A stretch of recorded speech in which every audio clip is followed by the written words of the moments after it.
Hey guys, welcome back. I hope you are having an amazing day. Let's get right into the stories. The first one is an entitled People Story. Moving to a new town is always a mixed bag. On one hand, it's a chance to start fresh and meet new people, but on the other, it means leaving behind the comforts of familiarity.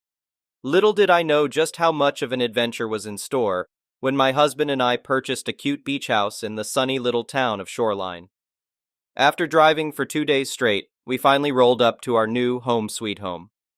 I'll never forget that first glimpse of the sparkling blue ocean peeking through the trees. It filled me with a sense of peace, like this could be the start of an amazing new chapter, if only I had known of the storm brewing just down the shore. We met our neighbors, Dave and Sue, that very afternoon. They brought over an apple pie and some much-needed cleaning supplies. Sweet Sue even offered to watch our dog when we made our trips back to the city to grab the last of our things. They filled us in on all the local spots, the best fishing holes, and quickest routes to the market. Life was beachy until we met Karen. I first caught wind of her while chatting with Dave over the fence one morning. He mentioned the previous owner of our place dying about a year back. Shame what it did to Karen, Dave said, shaking his head. They were best friends, practically shared that beachfront stretch as their own private getaway. My eyebrows furrowed. Beachfront stretch? Did he mean our yard that clearly extended a good 15 feet towards the water? I didn't think much of it, though. Maybe they just hung out there from time to time. A few days later, I decided to take our pup Lola for a stroll along the shore around sunset. With her leash in one hand and a coffee in the other, I hummed to myself and took in the pastel hues lighting up the evening sky. About halfway down, Lola suddenly froze, her hackles raised. I followed her gaze up the beach to see a woman marching towards us, hands on her hips. Even from a distance, I could make out her pinched, angry expression. She looked to be in her 60s, hair dyed an unnatural platinum blonde. Her wrinkled skin was caked with makeup. "Oh great," I muttered under my breath. "Trouble?" "You," the woman shouted as she drew nearer. "Just who do you think you are?" I glanced around in confusion. "Me?" "Yes, you!" she snapped, coming to a stop a few feet away. "This is private property, my property, and you're trespassing with that disgusting creature." Lola cowered behind my legs as I narrowed my eyes at this rude woman. "I'm sorry. I think you're mistaken," I said evenly. "This is my yard down to that brown fence post. I just moved in last week." The woman let out a sharp laugh. "Is that what the new owner told you? I've owned this entire stretch of beach for the past 15 years. That good-for-nothing rat Dave probably spun you some lie." My annoyance flared at her insulting my neighbor, but I kept my cool. "I'm afraid Dave is telling the truth. I have the deed and paperwork to prove it if you'd like to see." For a moment, the woman just stood there, cheeks reddening. Then she jabbed a bony finger towards me. "Listen here, missy. I don't know who you think you are, waltzing in from who knows where, but me and my Harold, God rest his soul, paid good money for this beach. I'll tell you like I told that other family that tried to snake it. No one takes what's mine." With that, she spun on her heel and stormed off down the sand. I stood there utterly stunned. "So this must be Karen that Dave mentioned. What a piece of work!" I shook my head and continued on my walk, making sure to avoid the section of beach where the deranged woman was now relaxing on a lawn chair. That first encounter with Karen was just the beginning. Over the next few weeks, she became the thorn in my seaside dream. Anytime I so much as stepped foot on the beach, she'd come rushing out of her house, yelling about trespassing. One evening, my husband and I were enjoying a moonlit picnic on the sand. Out of the shadows, Karen appeared in her nightgown and fuzzy slippers. Before I could stop him, my husband kindly tried explaining that we were on our property. But Karen went ballistic. "I don't care what lies that crook of a real estate agent told you," she shouted. "This beach belongs to me and my Harold." Then she stormed off, leaving us dumbfounded. Anytime we had friends over to enjoy the ocean view from our deck, Karen would come stomping over from next door if she heard voices or laughter coming from her beach.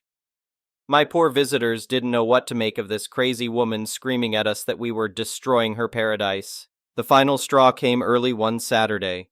I arose to see Karen parked smack in the middle of our yard in a beach chair, parasol overhead, acting as if she were queen of the coast. When I tried getting her to leave, she refused, even threatening to call the police on me. I'd had it with this woman's delusional behavior. After contacting our lawyer, I calmly walked outside with the deed papers in hand. Karen, I called out, this has gone on long enough. She peered over her sunglasses scornfully. Oh, great, you again. I held up the deed. This clearly shows that our property line extends 15 feet past that brown post which you are currently sitting on. Now you can leave voluntarily, or I will call the authorities to have you removed for trespassing. Karen's eyes bulged. For once she was left speechless, opening and closing her mouth like a fish on land. She glanced down at the post she was parked on as if noticing it for the first time. Well, I never, she stammered. The nerve! She hurriedly gathered up her things and stomped back to her house, swearing that this wasn't over. But thankfully we didn't hear another peep from her after that. With the deed on hand, I finally reclaimed control over the beach that was rightfully ours. Karen's antics made for quite the colorful first month in our new home, but standing up to her tyranny brought me closer to my husband and neighbors. Over wine and laughs, we'd share stories of our run-ins with the beach bully. Dave explained that when Harold was alive, they let Karen use their yard in exchange for freshly baked cookies. With him gone, the crazy lady just assumed the entire beach now belonged to her. After that final confrontation, peaceful days returned. My husband and I strolled the shore hand in hand at sunset. Lola bounded through the waves without a care in the world. And something told me Harold was smiling down, happy to see his beloved beach return to its former tranquility. The next one is a pro-revenge story. In 1973, my parents had enough money to build a little ranch house in the country. The small bank in town approved the mortgage, and the bank signed a contract to give Bob the money to build the house. Bob, as it turns out, was overbooking himself all over town, leaving his clueless minions to do the actual work. The build took longer and longer, with more and more work having to be ripped out and redone. We're not talking about using the wrong color paint or nailing up some wonky trim here. The architect forgot to fully erase a line on the blueprints, and the framers built a wall through the bathtub. My mother was told, don't put anything heavy in the kitchen cabinets, because they were attached to the drywall, not the studs, using a few roofing nails through the back of each cabinet. The garage door opening was framed into the living room instead of towards the driveway, and so on. When the bank's representative showed up for the final inspection, my parents met him in the front yard and refused to sign off on Bob's work. The representative became angry, as the bank had paid Bob a lot of money. He strode to the front door and pulled on the doorknob, whereupon the entire door, casing included, fell on him. It had simply been wedged, not nailed, into place. The bank called Bob, who finally showed up to supervise the work himself. The only problem was that Bob wasn't any better at building a house than his minions were. My parents still refused to sign off on the house. My mother was a stay-at-home mom in a nasty rental with 2 tiny children, while my dad was working 2 jobs while this was going on. Throughout the entire process, the bank and Bob treated them very poorly, bullying my mom and lying to my dad. What should have been an exciting time for my parents was ruined. My mom cried a lot. My dad got depressed. Finally, the bank threatened my parents with foreclosure, and Bob threatened to sue my parents for breach of contract because the bank refused to pay him any more money. So my exhausted parents went to an attorney, Tom, and gave him the rundown. Plumbing, electrical, tiling issues, the whole sorry mess. My parents were scared. All they had was their small down payment savings, so if this became a lengthy court battle, the bank and Bob would win. The attorney, Tom, was kind, but my dad said he could tell that he and Mom were doomed from Tom's facial expressions as he sorted through the paperwork. Then, abruptly, Tom smiled. "Let's get everyone together for a meeting," he told my parents. "Tomorrow." So my parents, Tom, the bank's representative, the bank's attorney, Bob, and Bob's attorney met at the bank. Tom didn't give anyone else time to begin. He said, "Well, my clients have decided that they no longer want this house. Please remove it." Everyone else started to laugh. "Remove it? Have you lost your mind?" Tom, in a sweeping theatrical gesture, placed a deed on the table. "My clients own the land the house is sitting on outright. They no longer want the house. Get the house off my client's land." Bob's attorney stared at the deed and then turned and stared at Bob. "You built a house on land you don't own?" Bob nodded. The bank's attorney started yelling at the bank's representative. "You didn't finance the land the house is on?" The representative stammered, No, Tom said firmly. As I said, gentlemen, you're trespassing on my client's land. I expect the house to be removed and the land returned to its original state. At once. My dad said he'll remember the blank looks everyone on the other side of the table passed to one another for his whole life. Sure, the bank could foreclose on a house that wouldn't exist by the end of the week with no way to recoup the money. They didn't even own the land it was on. Bob was out the 50% he'd paid out of pocket, plus he was on the hook for tearing down the house and removing it. On top of that, the bank would undoubtedly want him to repay the initial 50% they'd given him. Could they have gone after my parents? Sure. A foreclosure would have meant bad credit for my parents moving forward. They might lose their down payment, but to sign off on the house in its condition at that time would have meant thousands and thousands of dollars in cash to repair everything from the roof to the basement before the house could be safely lived in. The bank knew my parents didn't have that kind of money. They're the ones who approved the mortgage. Suddenly my parents were good people. It was all such a misunderstanding, and the bank and Bob couldn't do enough for them. The house was brought in line with the original blueprints and specifications immediately, at no extra cost to my parents, but at considerable cost to Bob. My parents signed the mortgage. Bob got the rest of his money, and just about broke even on the build. The bank's representative was fired, and Tom, attorney extraordinaire, got a stinging tale of triumph to recall to fellow attorneys for the rest of his life. The next one is a petty revenge story. When I was 8 years old, in my grade was another girl who was not liked by many peers. She was mean and stuck up, and she would make some mean-spirited pranks on others. I was regularly on bad terms with her. Once, I got very sick with a respiratory illness and needed an inhaler and rest. When allowed back to school, I was excused from gym class and had my inhaler with me. At the end of the day, the girl took my inhaler and told me she'll give it back if I ran 5 times around the football field, which I did. I ended up crying as I couldn't breathe properly. My mom called her mom to tell her about the prank, and she got grounded, but it wasn't enough for me, and decided to go for an indirect vengeance. This girl loved makeup. She would steal it from others girls and say she found it around. I had a set of lip gloss I was given for my birthday, but wasn't allowed to use it. I took the pink one and emptied half of it. I refilled it with a bright pink nail polish, one that was very hard to get off, and usually left the nails tainted for many days. I also put some glue drops in it and mixed it all together. Next day, I put the lip gloss next to the girl's backpack when no one was looking. She found it, claimed it was hers as she found it on the floor, and put it on her lips.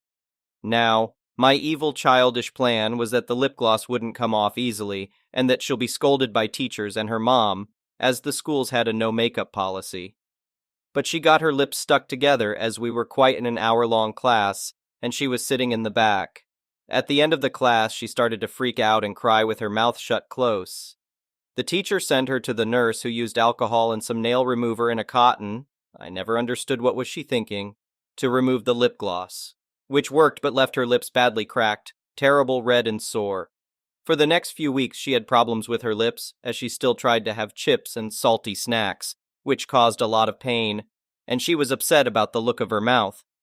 To top it all, she was scolded for using the lip gloss at school. No one tracked the lip gloss back to me. It was left as someone just lost a toxic and cheap lipstick, and the girl just took it.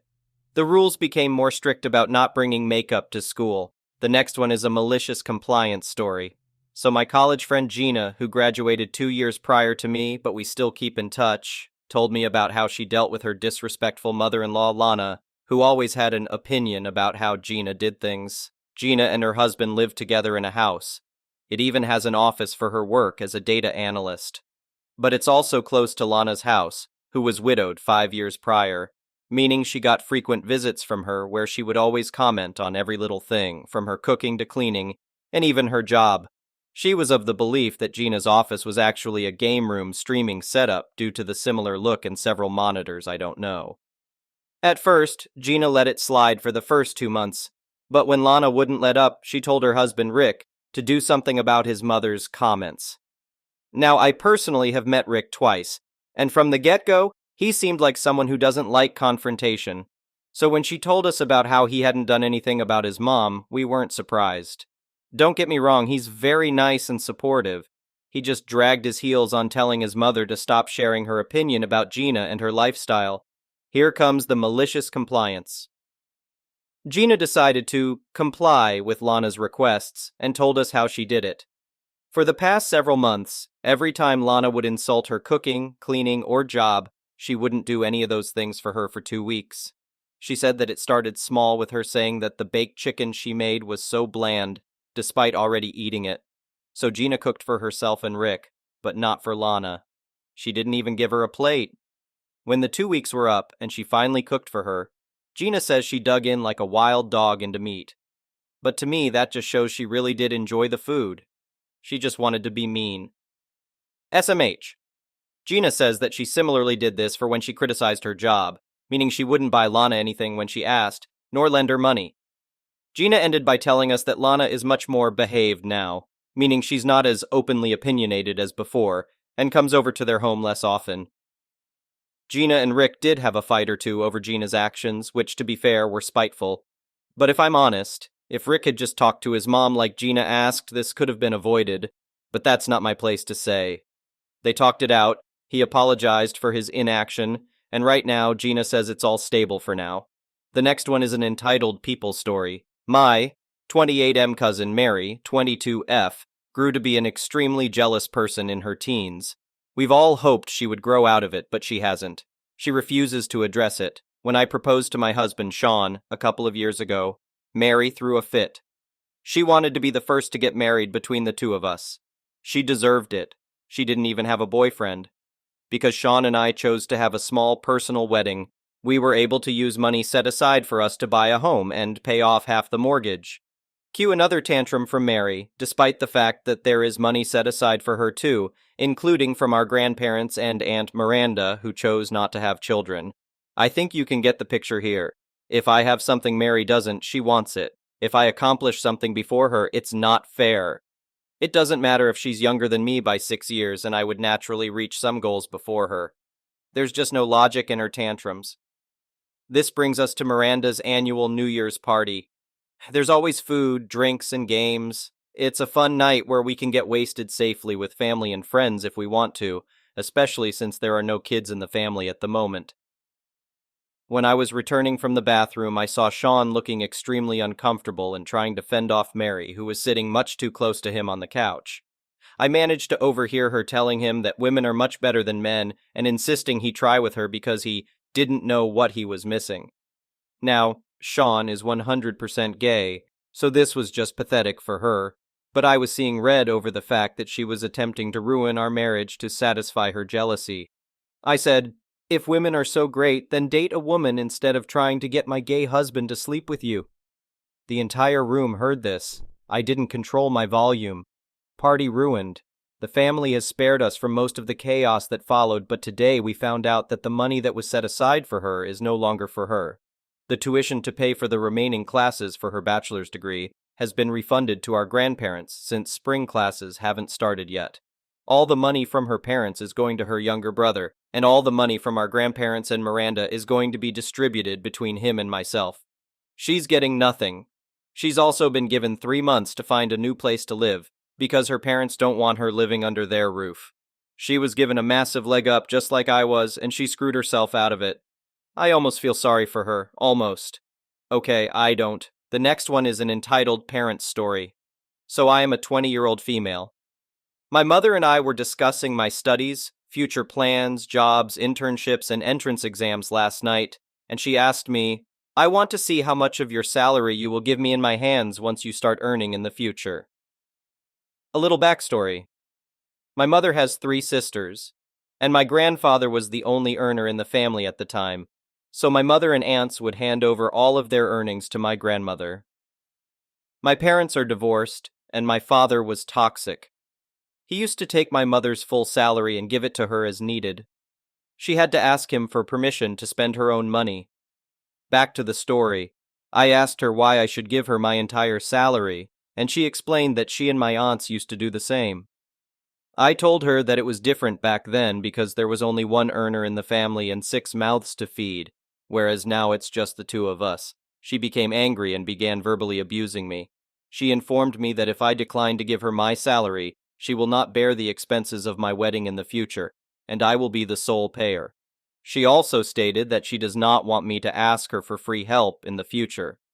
I asked her what she would do with my salary, to which she said that she will make savings of her own, and also it's the return of all the expenses my education caused and will cause.